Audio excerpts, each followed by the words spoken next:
ይስጥልን ክቡራትና ክቡራን አድማጮች እንደምን አምሽታችኋል። የአርብ ሚያዝያ 7 ቀን 2003 ዓ.ም ዝግጅታችንን ከአሜሪካ ድምጽ ሬዲዮ ይዘን ቀርበናል። አስተናጋጆቻችሁ ሰሎሞን አባተና ሄኖክ ሰማግዜር ነን።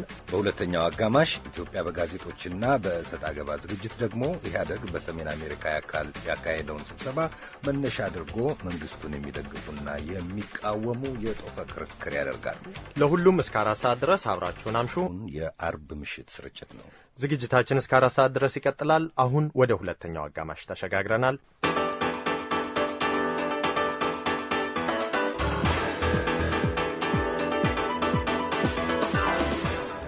ሰሞኑን የኢትዮጵያ መንግስት ከፍተኛ ባለስልጣናት በዩናይትድ ስቴትስ እና በካናዳ የተለያዩ ከተሞች ያካሄዱትን ስብሰባና በአገሪቱ ወቅታዊና ቀጣይ አቅጣጫ ላይ የሚያጠነጥን ክርክር ነው እሰጥ አገባ ለምሽቱ ያሰናዳው።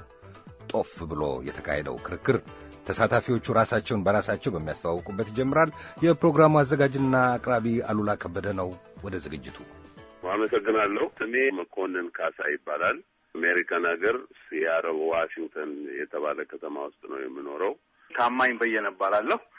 በአሜሪካ ቨርጂኒያ ነው የምኖረው። መልካም እንግዶችን ለትውውቁ አመሰግናለሁ። ሰሞንኛ ርዕስ ነው መነሻችን። ሌሎች ወደፊት የሚያራምዱ ነጥቦችን እናነሳለን። ካለፉት ጥቂት ቀናት አንስተው ከፍተኛ የመንግስት ባለስልጣናት ያሉበት አንድ ቡድን በዚህ በዩናይትድ ስቴትስ 12 ከተሞችና በሁለት የካናዳ ከተሞች የልማትና የለውጥ እቅድ አማርኛውን እመርጣለሁ፣ ትራንስፎርሜሽን የሚለውን ነው የለውጥ እያልኩ ያለሁት፣ የልማትና የለውጥ እቅድ ለማስተዋወቅ በሚል ሲንቀሳቀስ እንደነበረ ይታወቃል። የገጠሙ ሁኔታዎችንም በዘገባዎች አቅርበናል። ይህንኑ መነሻ ያደረገ ነውና ክርክሩ አቶ መኮንን ለርሶልስ በቃል ከተነገረው ባሻገር በርዕሱ ከጠቀስኩት ባሻገር ምንድነው መሰረታዊ የዚህ ጉብኝት ዓላማ? ባለስልጣናቱ በተለያዩ የዩናይትድ ስቴትስ ከተሞች የተዘዋወሩበት ምን እውን ለማድረግ ነው? ምንስ እውን አደረጉ? አመሰግናለሁ። አንተም እንዳልከው አቶ አሉላ፣ እኔም ይሄ ትራንስፎርሜሽን የሚለው ቃል በአማርኛ እንዲቀየር ብዙ ጊዜ ሐሳቤን ገልጫለሁ። እኔ ደግሞ ሽግግር ነው የምለው። መልካም፣ ጥሩ ተዛማጅ ቃል መርጠዋል።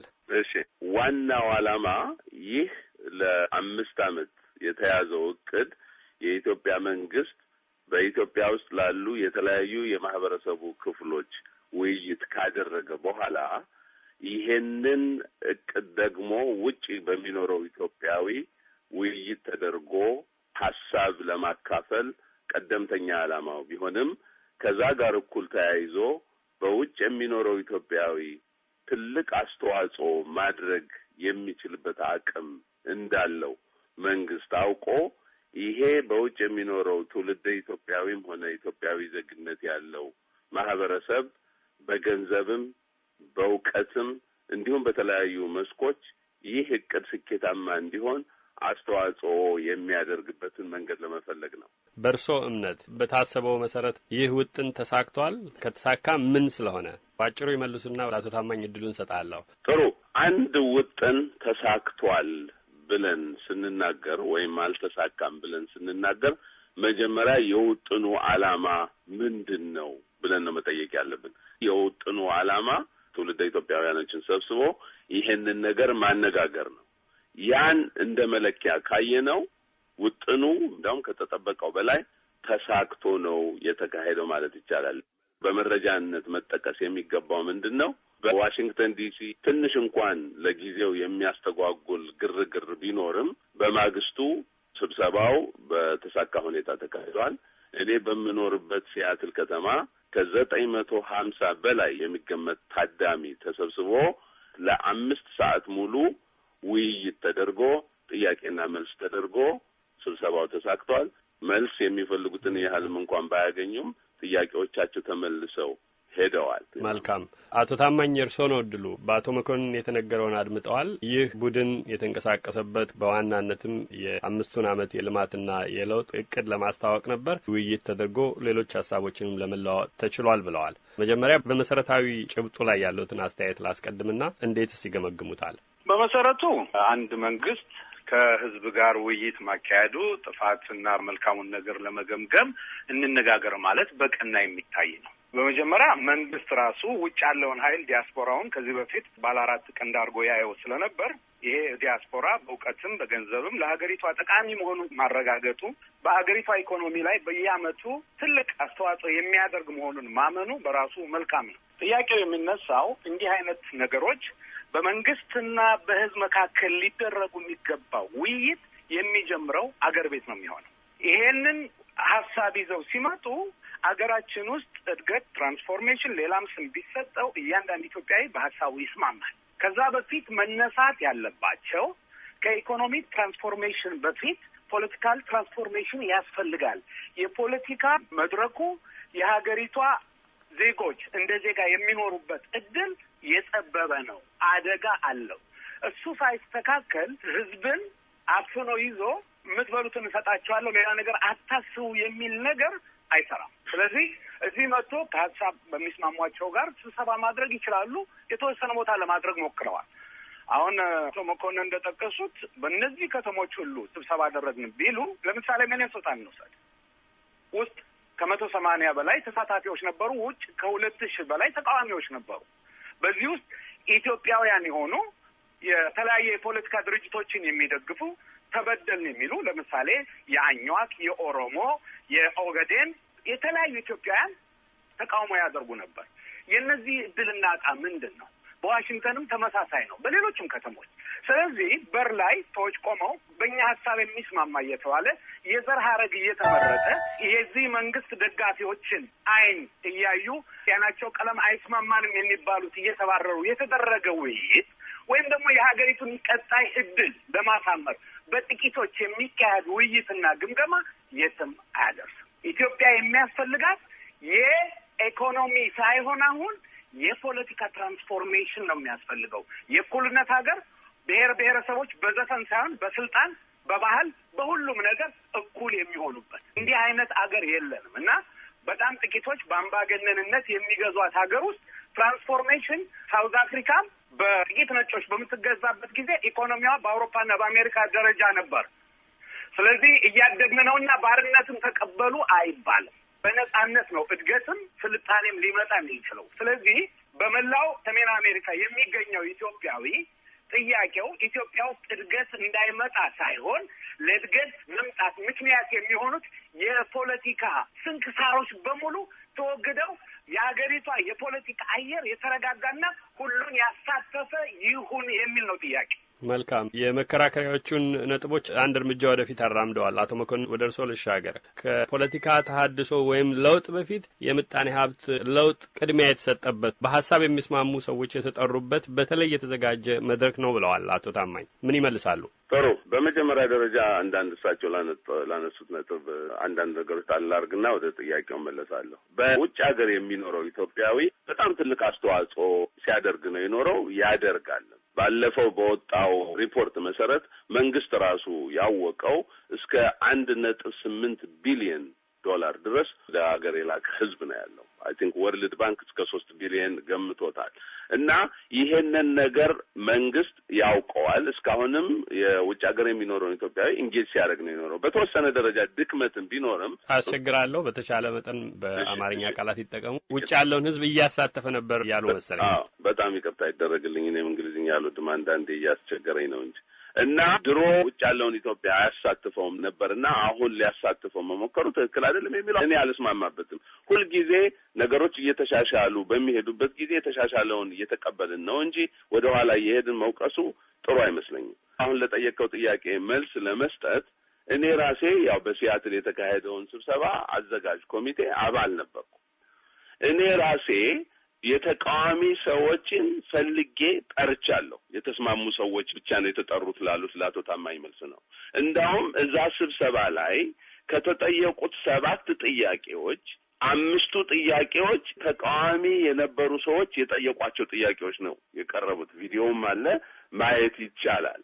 ከዛ ባሻገር ደግሞ ይሄንን ስብሰባ ለማዘጋጀት የተዋቀረው ኮሚቴ ከእያንዳንዱ የኢትዮጵያ ብሔር ብሔረሰብ የተዋቀረ ኮሚቴ ነው። ዋናው መመሪያችን የነበረው ማንኛውም ሰው ገብቶ በስነ ስርዓት ጥያቄ መጠየቅና መልስ ማግኘት የሚፈልግ ሰው እንዲጠራ፣ የኢህአደግ ደጋፊ፣ የኢህአደግ ተቃዋሚ፣ የኢትዮጵያ መንግስት ደጋፊ፣ የኢትዮጵያ መንግስት ተቃዋሚ የሚለው እንደ መመዘኛ እንዳይወሰድ ግን ሰላማዊ ሆነ ስነ ስርዓት የሚጠብቅ ተሳታፊ እንዲጠራ የሚል መመሪያ ሰጥተን በዛ መሰረት ነው የተጠራው እና አቶ ታማኝ የአይናቸው ቀለም እየታየ የዘር ሐረጋቸው እየተመረመረ የሚሉት እንግዲህ እኔና እሳቸው እኔ መቼም እንደሳቸውም ሳልሆን አልቀርም ሌሎቹም ሰዎችም በሙሉ የዘር ሐረጋችን ከኢትዮጵያ የመጣ እንጂ የተለየ የዘር ሐረግና የተለየ ቀለም ስለዚህ የተመረጡ ሰዎች የሚገቡበት አልነበረም ነው የሚሉት። አሁን የሚነግሩን እርስዎ ባሉበት ሲያትል የተካሄደውን ነው ወይስ ሌሎች አካባቢዎችንም የተካሄደውን ጨምሮ ነው? በጠቅላላ አቶ አለላ እኔ ምድል ይሰጠኝ። መልካም ይቀጥሉ። እሺ ጥያቄ ላስቀር። ኢትዮጵያዊ ባህል አለ እንደ ተረት ቦርጭም ከሆነ ይጠፋል ሽልም ከሆነ ይገፋል ይባላል። ይሄ እኮ እኔ የምለው ውሸት ከሆነ የሚታይ ነው። ግን እኔ ራሴ ወረቀት ይዤ ሄጄ የተመለስኩበትን አቶ መኮንን ከሲያትል ሆነው አይደረግም እያሉኝ ነው። እኔ በተግባር የሞከርኩትን ነው የምናገረው። አለመተማመን እንችላለን፣ ምንም ችግር የለም። ይሄ በ14ቱም ውይይት ተካሄደባቸው በተባሉ ቦታዎች የተካሄደ ነው። በኢትዮጵያ መታወቂያ ካርድ ላይ የዘር ወይም እነሱ እንደሚሉት የብሔር ማንነት ይገለጻል። ስለዚህ አሁን ባለው በዚህ መንግስት ስርዓት ውስጥ የዘር ማንነት ግልጽ ሆኗል። እኛ ባየነው ጥቂት የትግራይ ወንድሞቼ እዛ በር ላይ የሚፈልጉትን ሰው ሲያስወጡና ሲያስገቡ አይቻለሁ። ይሄ የአይን ምስክር ነኝ። በተለያየ ቦታ የተካሄደውም ይሄ ነው። በውስጥ የተደረገውን ማየት እንችላለን። በኢትዮጵያ ውስጥ ሁላችንም አንድ ነን የሚባለው ነገር አልስማማም ከይቅርታ ጋር። በኢትዮጵያ ውስጥ ህወሓት የሚመራው ይሄ መንግስት 20 ዓመት ሆኖታል። ያለው የህወሓት የበላይነት እንጂ የብሔረሰብ እኩልነት የለውም። የዛን ነጸብራቅ ነው ውጭም ያየ ነው።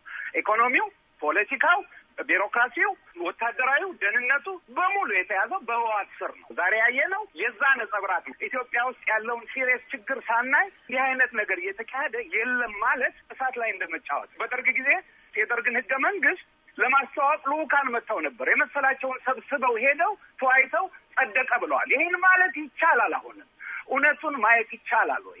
አገሪቷ ወዴት እየተገፋች እንደሆነ ማየት ይቻላል ወይ? ይሄንን ለመለወጥ ካልተሞከረ ዝም ብሎ ትራንስፎርሜሽን ትርጉም የሚሰጥ አይመስለኝም። አቶ መኮንን ወደ እርስዎ ልመለስና ሌላ አንድ ነጥብ እናንሳ።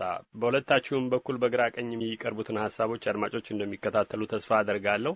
ወደፊት የሚያራምዱ ሁኔታዎች በአንድ በኩል ልማትና ተሐድሶ ወይም ለውጥ እየተባሉ ነው። በሌላ በኩል ደግሞ ይህ የተያዘው ምጣኔ ሀብት ላይ ያተኮረ እድገት ማምጣት ይቻላል የሚለው ሀሳብ የህብረተሰቡን ፍላጎትና ያለበትን ሁኔታ በተለይ የፖለቲካ ለውጥን ካላካተተ ትርጉም የለውም ነው በአቶ ታማኝ በኩል እየተነሳ ያለው። እንዴት ነው ይሄ ሌሎችንም ሊያቀፍና ሊያካትት ሌሎችም ሊቀበሉ ሊገዙለት የሚችሉ ለውጥ ሊሆን የሚችለው በእርሶ በኩል? እሺ፣ ኢትዮጵያ ውስጥ የፖለቲካ ትራንስፎርሜሽን አለ።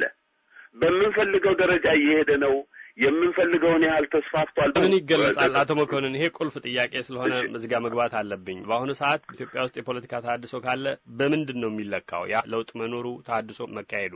እሺ አቶ አሉላ፣ እንግዲህ በኢትዮጵያ ውስጥ ያለው የፖለቲካ ሂደት እንግዲህ የምናመዛዝነው ድሮ ከነበርንበት ኢህአዴግም ስልጣን ከያዘ ጀምሮ ባሉት አመታት ውስጥ ነው አይደለም። ድሮ ከነበርንበት ጀምሮ አሁን በሚታይበት ጊዜ የተቃዋሚ የፖለቲካ ፓርቲዎች ህጋዊነት አግኝተው በፓርላማም ተወካይነት አግኝተው ድምጻቸውን ሲያሰሙ የነበሩበት ስርዓት ነው ያለው። አሁንም ቢሆን 4 ጊዜ የተለያየ የፌዴራልና የክልል ምርጫ ተደርጎ በውጤቱም እንኳን ምናልባት የምንፈልገው ሰው ስላልተመረጠ የምንፈልገው የፖለቲካ ፓርቲ ስላልተመረጠ ወይ ስላልተወከለ የምንከራከርበት ነጥብ ቢሆንም በሂደቱ ሄደናል ብለን ስለዚህ አለ የፖለቲካ ለውጡ ተሐድሶ አለ ነው እርስዎ የሚሉት?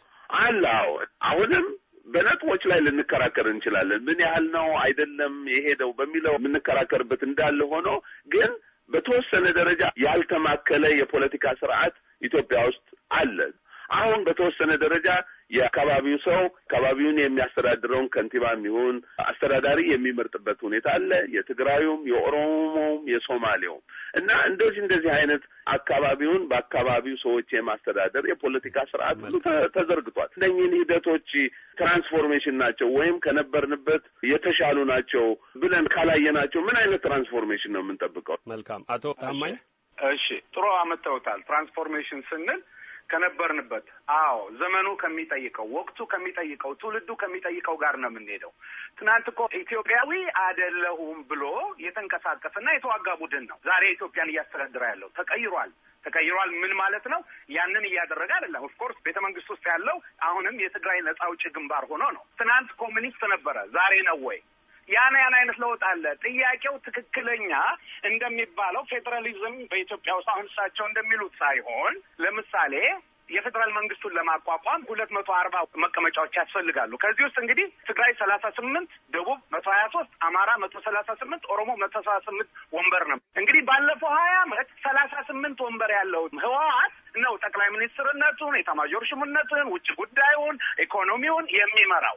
ይሄን ነው ትራንስፎርሜሽን ላለፈው 20 ዓመት የኢትዮጵያ መከላከያ ሰራዊት 60% ከዚህ ውስጥ ጀነራል ባጫና ጀነራል አበባው ከሚባሉ በቀር 60ዎቹ በሙሉ የህወሓት ጄኔራሎች ናቸው። ደህንነቱን ብንመለከት እና አቶ ጌታቸው አሰፋ እና ምክትላቸው አቶ ኢሳያስ ህወሓት ታጋዮች ናቸው።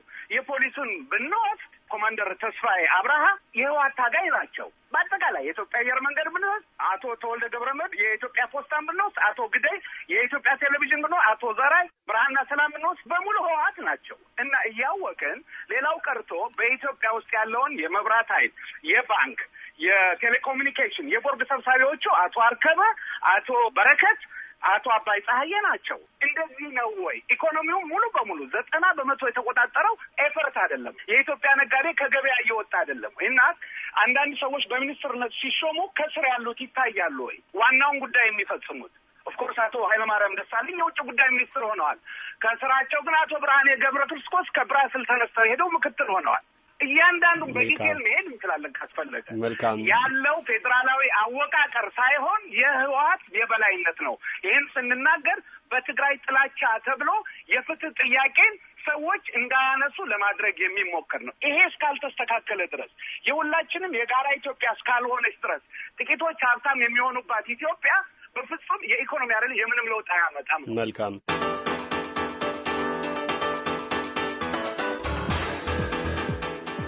አድማጮች እንደገመታችሁት ክርክሩ አልተቋጨም። እንዳደመጣችሁትም ጦፍ ብሎ የቀጠለው ክርክር በነገው ምሽት ይቀርባል። እንድትከታተሉ ተጋብዛችኋል። ለአሁኑ ግን እንግዶችን ለጊዜያቸው አመሰግናለሁ። እግዚአብሔር ይስጥልኝ።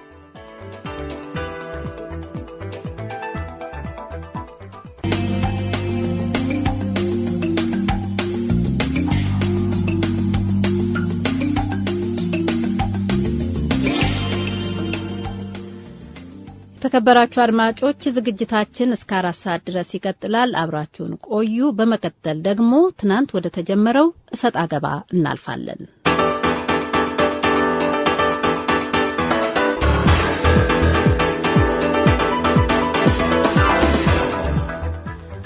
በትናንትና ምሽት ሰጣ ገባ ፕሮግራም አዘጋጁ አለላ ከበደ መነሻው ይህንኑ የኢትዮጵያ መንግስት ባለስልጣናት የጠሯቸውን ስብሰባዎች መሰረት ያደረገና በዛሬዋና በመጪዋ የኢትዮጵያ ሁኔታ ላይ ያቀረባቸው እንግዶች በአሜሪካ የኢህአዴግ ደጋፊዎች አስተባባሪ አቶ መኮንን ካሳ ከሲያትል፣ ከዚህ ከዋሽንግተን ደግሞ የተቃውሞ ዝግጅቶችን ካስተባበሩት አንዱ አርቲስት ታማኝ በየነ ክርክራቸውን ትናንት ከተገታበት ይቀጥላሉ። ቆንጅት እንዳመለከተችው በትናንትናው ምሽት ልባት ላደረግንበት ነጥብ አቶ መኮንን ካሳ በሚያቀርቡት መከራከሪያ እንጀምራለን። ነገሮች እየተቀየሩ መሆናቸውን ትንሽ ማየት ብንሞክር ጥሩ ነው። ይሄ ኤፈርት የተባለው የቲፒኤልኤፍ ኢንዳውመንት ኦርጋናይዜሽን የሚቆጣጠረው የኢትዮጵያን ኢኮኖሚ 90% አይደለም፣ እንደውም 5%ም እንኳን አይሆንም። እኔ እያልኩ ያለሁት ህወሓት ነው። በምንም መጠሪያ አሁን የትግራይን ህዝብና ህወሓትን ነጥዬ ነው የማየው እና በተጨማሪ 5% የሚሉት የኤፈርትን በዚሁ በቮይስ ኦፍ አሜሪካ አቶ ስብሃት ነጋ ቀርበው በኢትዮጵያ ውስጥ የኤፈርትን ያህል አቅም፣ ገንዘብ፣ ካፒታል ያለው ድርጅት የለም ብሎ በዚህ ሬዲዮ ተናግረዋልና እርስዎ 5% ለሚሉት ማለት ይችላሉ። እውነቱ እሳቸው የተናገሩ ምክንያቱም ከርሰው እሳቸው ለህወሓትም ለኤፈርትም ስለሚቀርቡ። አዎ እሳቸው የተናገሩት በአቅም ደረጃ ነው። አቶ ታማኝ ግን አቅማቸው ትንሽ የሆነው ሌሎቹ ድርጅቶች ቢደመሩ ለኢኮኖሚው የሚያደርጉት አስተዋጽኦ ወይም የሚቆጣጠሩት መጠን በፐርሰንት ሲታይ ከ90 በላይ ነው። እያንዳንዱ ድርጅት ግን አቅሙ ሲታይ ምናልባት አቶ ታማኝ እንዳሉት እኔ ኤፈርትን ቀርቤ አላውቀውም፣ ግን እሳቸው እንዳሉት አቅም ሊኖረው ይችላል። ያ አቅሙ ምን ያህል ፐርሰንቱን ይቆጣጠራል የሚለውን ግን አልተናገሩም። እኔ እስከማውቀው ድረስ ንግድ ሚኒስትሩ አንዴ ሲናገሩ የሰማሁት ከ5% በታች እንደሆነ ነው። እርስዎ እንዳሉት ቢሆንም በኢትዮጵያ ህገ መንግስት ማንም የፖለቲካ ድርጅት የንግድ ድርጅት ሊያቋቁም አይችልም። ግን 20 ዓመት ሆነው ይሄ አሁንም እየቀጠለ ነው። እርስዎ ትራንስፎርም ተደርጓል እያሉኝ፣ ግን ይሄ የኤፈርት ድርጅት አሁንም አገሪቷን ኢኮኖሚ ሙሉ በሙሉ ተቆጣጥሮ ነው ያለው። ሌላው እኮ የፖለቲካ ድርጅት ወይም ተቃዋሚ የሚባሉት ከውጭ 1 ብር እንዲያገኙ እንኳን አይፈቀድላቸውም እኮ። አቶ ታማኝ ወደ እርስዎ ልመለስ። ቀደም ሲል በመንግስት ባለስልጣናቱ በኩል የቀረበውንና አቶ መኮንን ይህንን ለውጥ የልማትና የለውጥ እቅድ ለማስተዋወቅ ነው ይሄ ነው አቅጣጫውን በሚል የያዙትን እንደሚቃወሙ ገልጸዋል። ምን አይነት መንገድ አማራጭ ነው ይላሉ? ቀደም ብለው እርስዎ እንዳስቀመጡት የፖለቲካ ተሐድሶ ወይም የፖለቲካ ለውጥ በሌለበት ልማትና የለውጥ እቅድ ትርጉም የለውም ነው ያሉት። ላሉት ሁኔታዎች ምን አማራጭ አለ ይላሉ? አቶ አሉላ እንዳልከው በመጀመሪያ ህገ መንግስቱን ነው እንግዲህ አሁን በተለይ ይሄ ስብሰባ ከተካሄደ በኋላ የኢትዮጵያ ቴሌቪዥን ማየት ለሚችል ሰው ዲያስፖራው የአባይን ግድብ ተቃወመ እየተባለ ነው እየተነገረ ያለው፣ ፕሮፓጋንዳው የሚሰራው። እውን ኢትዮጵያዊ የሆነ ኃይል ወይም ከኢትዮጵያ የተወለደ አባይ እንዳይገደብ ይፈልጋሉ? ዝም ብሎ ቢጠየቅ እንኳን የማያውቁን የሌላ ሀገር ዜጎች ገንዘብ እየላኩ እየረዱን ኢትዮጵያውያን እናትና አባቶቻችን የተፈጠሩበት መሬት እንዳያድግ እንመኛለን ወይ? እንኳን ሌላ ኦርጋናይዜሽን ፎር ኢኮኖሚክ ኮኦፕሬሽን ኤንድ ዴቨሎፕመንት ባወጣው ከ2004 እስከ 2008 ድረስ 11 ቢሊዮን 550 ሚሊዮን ዶላር ወይም በኢትዮጵያ 155 ቢሊዮን 925 ሚሊዮን ብር እርዳታ ተገኝቷል። ይሄ 11 ቢሊዮን ብር የሚያወጣ ስራ ተሰርቷል ኢትዮጵያ ውስጥ። አካውንታቢሊቲ አለ ወይ ነው እንጂ አባይን እያንዳንዳችን አቅማችን ቢፈቅድ እኔ ለምሳሌ እንዳዝማሪ ሆኜ ዘፍኜ መንገድ ላይ መኪና ጥቤ ለአባይ እርዳታ ብሰጥ ደስ ይለኛል። ያን ለማድረግ መጀመሪያ ግን የሀገሪቷ ህገ መንግስት አቶ መለስ ደጋግመው የሚጠቅሱት ህገ መንግስት መከበር አለበት። የኢትዮጵያ ህገ መንግስት አንቀጽ 12 ምን ይላል? የመንግስት አሰራር ለህዝብ ግልጽ በሆነ መንገድ መከናወን አለበት። ማንኛውም ኃላፊና የህዝብ ተመራጭ ኃላፊነቱን ሲያጓድል ተጠያቂ ይሆናል። ህዝብ በመረጠው ተወካይ ላይ እምነት ባጣ ጊዜ ከቦታው ለማንሳት ይችላል ይላል የኢትዮጵያ ህገ መንግስት። ስለዚህ ባለፈው 20 ዓመት በኢትዮጵያ ውስጥ በጋምቤላ፣ በኦጋዴን፣ በጎንደር፣ በአዋሳ፣ በኦሮሚያ ማአት ኢትዮጵያውያን ተገድለዋል። አንድ ሰው ለፍርድ አልቀረበም። ፍርድ የማይሰጥበት አገር ከሆነ እንዴት ነው እጅ ለእጅ ተያይዘን የጋራ ሀገራችን ነው ብለን ለማልማት የምንነሳው? አቶ መለስ ደጋግመው እንደተናገሩት ለምሳሌ የአክሱም ሐውልት ለወላይታው ምን ነው ብለዋል። ዛሬ አባይ ለኢትዮጵያ ይጠቅማል ካሉን እሰየው እናደርገዋለን። ግን መጀመሪያ ይሄን ሁሉ የሚያስተሳስር የሰከነ ሀገራዊ ስሜት መፈጠር አለበት። ወርቅ አስቀምጠ ባሌ ስራ የሚወጣበት ባንክ ውስጥ አካውንታቢሊቲ ከሌለ ይህ የሚሰበሰብ ገንዘብ የት ይሄዳል? 80 ቢሊዮን ያስፈልጋል ተብሏል። በምን ማን ነው ተጠያቂው? እስካሁን ድረስ አንድም ሰው ባልተጠየቀበት ሁኔታ እንዴት ተደርጎ ነው የሚሰራው? ዝም ብሎ እቅድ ብቻ እኮ መሆን የለበትም። አቶ መለስ ማክሰኞ ዕለት ፕሬስ ኮንፈረንስ ጠርተው ኤርትራን ሪጅም እንቀይራለን እንዋጋለን ባሉ በሶስተኛው ቀን ነው አባይን ደግሞ እንገድባለን ያሉት። ስለዚህ ጦርነትና ግንባታ እኩል አይሄድም። ነገሩ ምንድነው? የህዝብን አስተያየት ለመቀየር የተደረገ እንጂ እውነት ቢሆን ሁላችንም እንተባበራለን። ከዛ በፊት ብሔራዊ የመደማመጥና የመቻቻል ወይም ደግሞ የሪኮንሲሌሽን መንገድ ካልተጀመረ ዝም ብላችሁ ተቀመጡና ምንላችሁን አዳምጡ አይሰራም። መልካም አቶ መኮንን እድሉን ለርሶ መስጠት አለብኝ። ብሔራዊ እርቅ የሚከበር ህገ መንግስትና ተጠያቂነትን ነው በዋናነት ያስቀመጡት አቶ ታማኝ። የሚቀጥል እርምጃ ተሐድሶም ሆነ የልማት እንቅስቃሴ ሊኖር የሚችለው እነኚህ ሲኖሩ ነው እያሉ ነው። ምን ይላሉ? አሁንም ደጋግሜ እንዳልኩት አይ ቲንክ የድሮ የነበሩ አቋሞችን አሁንም እንደሚካሄዱ አድርጎ መናገሩ አሁንም በሰው ልጆች የመማር ችሎታ፣ የመቀየር ችሎታ የማመን ችግር ያለብን ይመስላል። እና የዛሬ 20 ዓመት ወይም አንድ ሰው እድሉ እኮ እኔ ነው አቶ ታማኝ አንድ ሰው ልጅ ሆኖ ወይ ጎሬላ ፋይተር ሆኖ የተናገረውን ነገር የአገር መሪ ሆኖ 20 ዓመት ከቆየ በኋላ ተመክሮ አግኝቶ ሐሳቡን ማስተካከል አይችልም ብለን ምናምን ከሆነ ችግር ይመስለኛል። እና ነገሮቹ እኛ ወደምንፈልጋቸው ወይም አገር ህዝብ ይጠቅማሉ ወደሚባለው አቅጣጫ ሲሄድ እሰየው ያለን መቀበል ነው እንጂ ድሮ እንዲህ ብሎ ነበርና እንዲህ አሁን ቢባል አይሆንም የሚል አመለካከት ትክክል አይመስለኝም። መልካም አቶ መኮንን ወደ አሁኑ ይመለሱና ቀደም ያለውን ይዘን መከተል የለብንም ብለዋል። አሁን ለተነሱት በችግርነት ለተጠቀሱት ምን መልስ አለዎት? እነኚህ በሌሉበት የአቶ ታማኝ 3 ነጥቦች ህገ መንግስቱ የሚከበር ተጠያቂነትና ብሔራዊ እርቅ ነው መሰረቱ እያሉ ነው። በመጀመሪያ ደረጃ የተጣላም ሰው ያለን አይመስለኝም። የተለያዩ የፖለቲካ ድርጅቶች አሉ፣ የአመለካከት ልዩነት አለ። በስርዓት በሂደት በአገሪቱ ባለው የፖለቲካ ስርዓት ውስጥ እየተፈታ ጊዜው ጠብቆ መፍትሄ ያገኛል እንጂ ማንም ድንጋይ ተሸክሞ ማንንም ይቅርታ የሚልበት ወይም የሚተራረቅበት ሁኔታ ያለ አይመስለኝም። ህገ መንግስቱንም ያየን እንደሆነ በህገ መንግስቱ የተቀመጡ መመሪያዎች አሉ። አይ ቲንክ አንቀጽ 48 ይሁን 94 ነው መሰለኝ። በዛ መሰረት ህገ መንግስቱ እየተስተካከለ የሚሄድበትን ሁኔታ እንፈልጋለን እንጂ አቶ ታማኝ ወይም አንዳንድ የፖለቲካ ድርጅቶች የተወሰኑ አንቀጾችን ስላልፈለጓቸው ብቻ ህገ መንግስቱ ይሄ ካልተቀየረ ልማት አይሰራም፣ አገሪቱ ወደፊት መሄድ አትችልም የሚለው ነገር ትክክል አይደለም። ለመሆኑ የሀገሪቱ ሁኔታ ያየ ነው እንደሆነ ምናልባት የኢኮኖሚ አሃዙ በሚነሳበት ጊዜ አንዳንድ ጭቅጭቅ ሊፈጠር ይችላል። ግን የተለያዩ የዓለም ተቋማት በመሰከሩት መሰረት በ6-7% አድጓል። መንግስትም 10-11% ይላል። ግን አገራችን ይሄ አቶ ታማኝ ቅድም ጠሩት የእርዳታ ገንዘብ መንገዶች፣ ሆስፒታሎች፣ ትምህርት ቤቶች፣ የተለያዩ አገሪቱን በመሰረታዊ ሁኔታ የቀየሩ ተቋሞች ተሰርተውበታል። ቀደም እሳቸው ያሉት ወርቅ ገብቶ ባሌስትራ የሚወጣበት ስርዓት ያሉት ወርቅ ገብቶ እኮ ባሌስትራ መውጣቱንም ያወቁት አገሪቱ ውስጥ እኮ ቁጥጥር ስላለ ይሄ ነገር ተሰርቋል፣ ተሳስቷል ተብሎ ወንጀለኞቹ እኮ ስለታሰሩ ነው።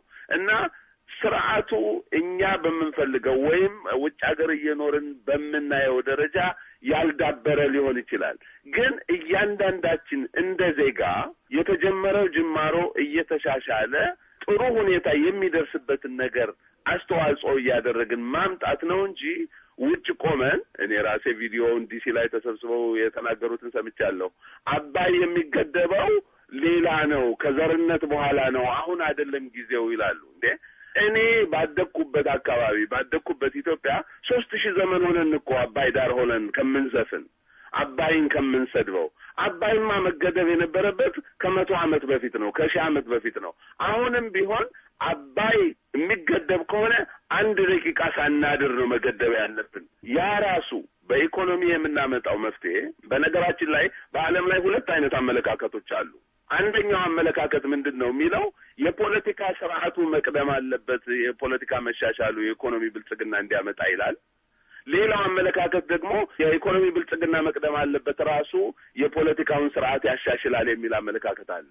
አቶ ታማኝ እንደ ተረዳኝ ከሆነ የመጀመሪያውን ነው የሚያዩት፣ እኔ ደግሞ የሁለተኛውን ነው የማየው። ለምን ይሄ የምንኖርበት አሜሪካ የሚባለው ሀገር እንኳን ራሱ ከ30-40 ዓመት በፊት ጥቁር ዜጎቹን ሁሉ መብት የማይሰጥ ስርዓት ነበረ። እንዴ እያንዳንዱ በዓለም ላይ እኮ እንደ ምሳሌነት የምንጠራው ፍጹም የሆነ ዲሞክራሲ ስርዓት አለበት ብለን እኮ የምንጠራው ሀገር በሙሉ በመጀመሪያ በኢኮኖሚ ብልጽግና ከሄደ በኋላ ነው የፖለቲካውን ስርዓት እያሻሻለ ይሄድ። ድል ሰጦታለሁ። ሰዓት እያለቀ ስለሆነ አጫጭር ማድረግ ስላለብን ነው። የአቶ መኮንን የእርሶን ሐሳብ ወስደናል።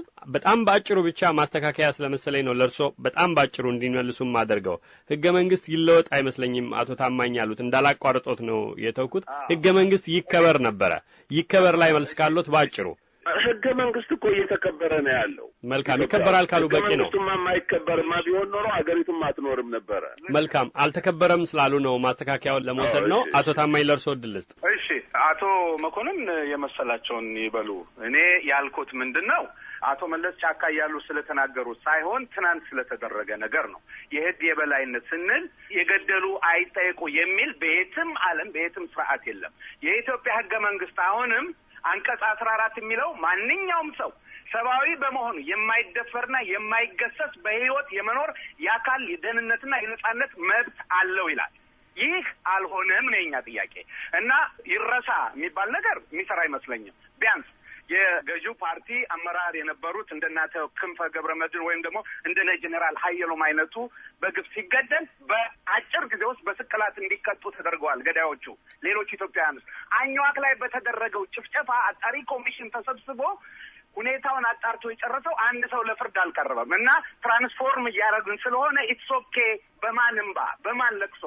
እኛ ደግሞ ሰልፉ ላይ ያልነው ከአባይ በፊት ዘረኝነት ይገደብ ማለት ሁላችን እንደ አንድ የቤተሰብ ልጆች እንደ አንድ የኢትዮጵያ ልጆች ከተባበር አባይን አይደለም ሌላ ማድረግ እንችላለን። መጀመሪያ በጋራ የምንኖርበት እንደ ዜጋ እኩል የሚያደርግን ስርዓት አልሆነም ነው። ስለዚህ እሺ በጣም ሰፊ ክርክር ነው። ምናልባት የሚነሱ ነጥቦች መቋጫም ላይኖራቸው ይችላል። መጀመሩ በራሱ አንድ ነገር እንደሆነ ተስፋ አደርጋለሁ። የግራና ቀኝ ሐሳቦች አድማጮች የተከታተሏቸው ይመስለኛል። እንግዶቼ አቶ መኮንን ካሳና አቶ ታማኝ በየነ ለጊዜያቸው አመሰግናለሁ። እግዚአብሔር ይስጥልኝ። እኔም አመሰግናለሁ አቶ